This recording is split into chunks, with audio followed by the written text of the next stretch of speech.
Quand on parle d'investissement, on pense souvent à l'immobilier, d'où l'expression que tout le monde connaît, investir dans la pierre. Mais est-ce que c'est réellement intéressant? C'est ce que nous allons voir tout de suite dans cette vidéo. Bonjour à tous et bienvenue sur ma chaîne YouTube Gardez la monnaie. Ici, on parle d'argent, d'investissement et de finances personnelles. Je m'appelle Loïc Madani et je suis ravi de vous accueillir pour cette nouvelle vidéo. Aujourd'hui, on va plonger dans un domaine qui me passionne, l'investissement immobilier. Pour moi, l'investissement immobilier, c'est bien plus qu'un simple placement, c'est une aventure humaine, financière et entrepreneuriale. Alors, si tu veux savoir pourquoi tu devrais vraiment t'y intéresser aussi, reste bien avec moi jusqu'à la fin de cette vidéo car je vais te donner 10 raisons de sérieusement songer à l'investissement locatif. Commençons par la première raison, investir dans un placement sûr. L'immobilier est et a toujours été l'un des investissements les plus stables et les plus sécurisés de l'histoire, ce qui en fait un choix privilégié pour de nombreux investisseurs comparé à d'autres placements financiers beaucoup plus volatiles et moins tangibles. La demande locative également est un puissant moteur dans l'immobilier. Tout le monde a besoin de se loger. Alors oui, pas partout, c'est sûr que certaines zones sont plus attractives que d'autres, mais c'est quelque chose dont tout le monde a et aura toujours besoin. Investir dans l'immobilier ne se limite pas à la stabilité, mais offre également la possibilité de générer des plus-values lors de la revente. Perso, je connais personne dans mon entourage qui a revendu moins cher sur du long terme. Un autre aspect important de l'immobilier, c'est sa résilience en période d'inflation. Oula, ça fait beaucoup de mots compliqués là. Volatile, tangible, résilience, inflation. Tu veux pas nous expliquer plus clairement, franchement? C'est bon, j'allais le faire, j'y viens, détends-toi, calme-toi. Vous savez ce que c'est l'inflation, pas vrai?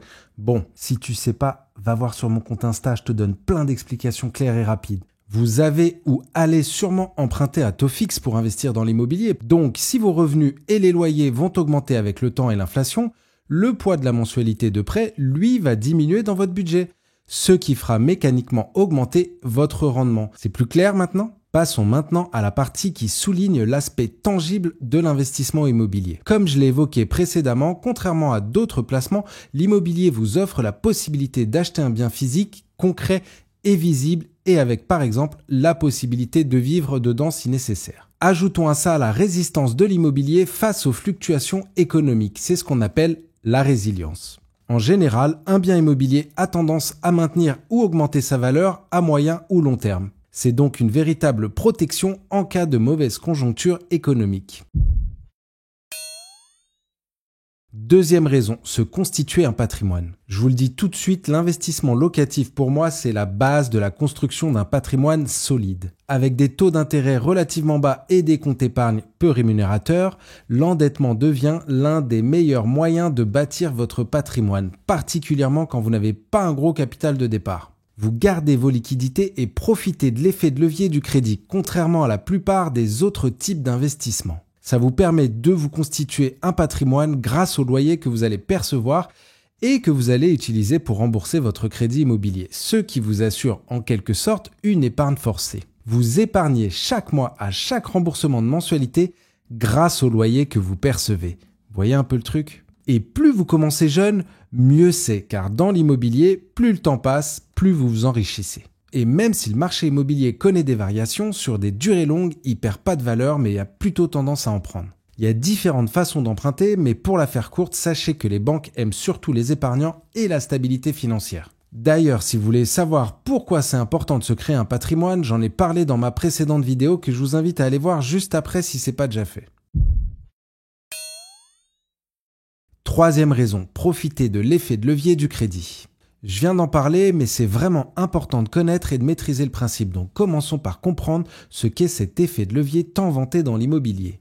En quelques mots, il s'agit d'utiliser sa capacité d'emprunt pour investir, c'est-à-dire d'emprunter de l'argent que vous ne possédez pas encore à une banque pour acheter un bien immobilier. Imaginez la puissance. En empruntant, vous avez la possibilité d'acquérir un bien immobilier bien plus important que ce que vous pourriez acheter en payant comptant. Et ça prend une dimension encore plus intéressante lorsqu'on parle d'investissement immobilier locatif. Pourquoi? Parce que les mensualités de votre crédit seront partiellement ou entièrement remboursées par les loyers que vous percevez en louant votre bien. C'est comme si votre investissement se payait en partie ou en totalité tout seul. Et ça, c'est vraiment propre à l'immobilier en tant que seul investissement accessible aux particuliers pouvant être financé par un crédit bancaire. Imaginez un instant, vous avez 10 euros. Au lieu de toucher des rendements sur votre investissement de 10 euros, vous empruntez 90 euros pour toucher des rendements sur 100 euros. Cet effet de levier, fois 10 dans notre exemple, multiplie le montant des revenus perçus. Donc un investissement immobilier avec par exemple un rendement de 5% par an est en réalité bien supérieur si vous financez votre investissement locatif à crédit. Quatrième raison, profitez des taux d'emprunt encore attractifs. En France, on a la chance d'avoir des taux assez attractifs comparés à d'autres pays et surtout des taux fixes. Si vous avez acheté autour de 1% en 2022 par exemple, on est d'accord que vous conservez ce taux sur toute la durée de prêt, que ce soit 15, 20 ou 25 ans. Si vous achetez maintenant à environ 3,5-4%, idem, vous gardez ce taux sur toute la durée de prêt, sauf s'il venait à baisser. À ce moment-là, vous pourriez le renégocier à la baisse. Mais en cas de hausse, votre taux est protégé pendant toute sa durée, ce qui fait que le rendement de vos biens va augmenter avec le temps. Et oui, les loyers que vous allez percevoir, eux, vont augmenter avec le temps, mais pas votre mensualité de prêt. Vous vous souvenez, j'en ai parlé tout à l'heure. Cinquième raison, optimiser sa fiscalité grâce à l'investissement immobilier. Commençons par la première catégorie, la réduction de votre base imposable. Qu'est-ce que ça veut dire? Il s'agit d'imputer sur vos revenus des charges qui permettent de les diminuer. On parle de déficit foncier. Pour faire simple et sans rentrer dans le détail, si vous avez des charges supérieures au loyer que vous percevez, notamment lorsque vous avez réalisé des travaux importants, vous pouvez les déduire de vos revenus et ainsi diminuer le montant de vos impôts. Ensuite, vous avez la réduction d'impôt et le crédit d'impôt qui vous permettent de réduire directement le montant de l'impôt à payer.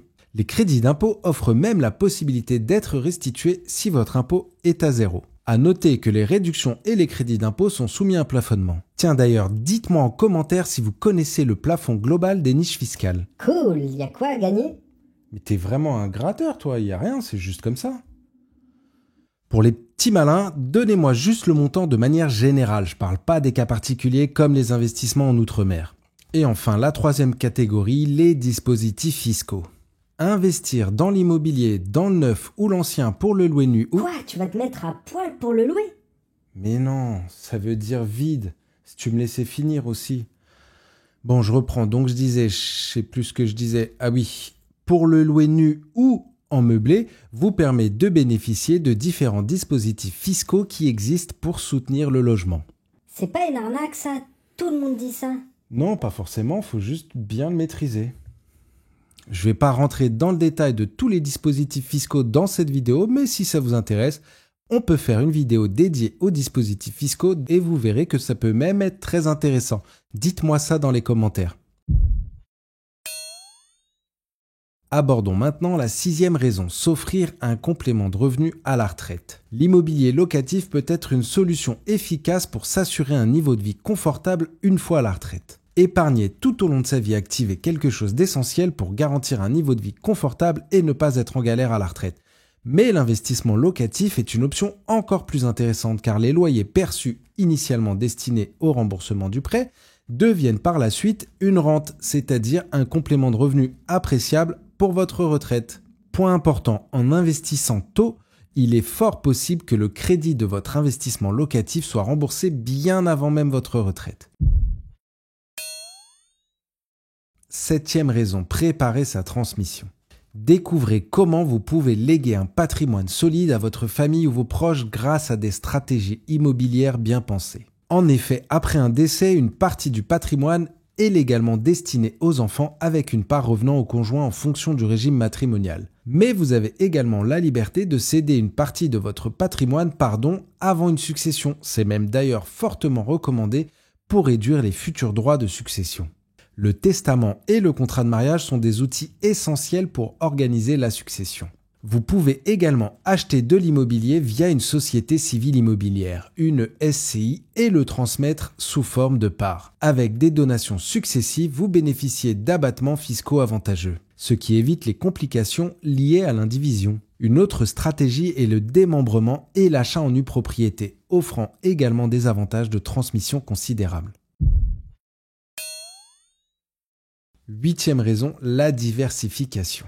En complément d'autres investissements comme les placements financiers et l'assurance vie, l'immobilier ajoute une dimension essentielle à votre portefeuille.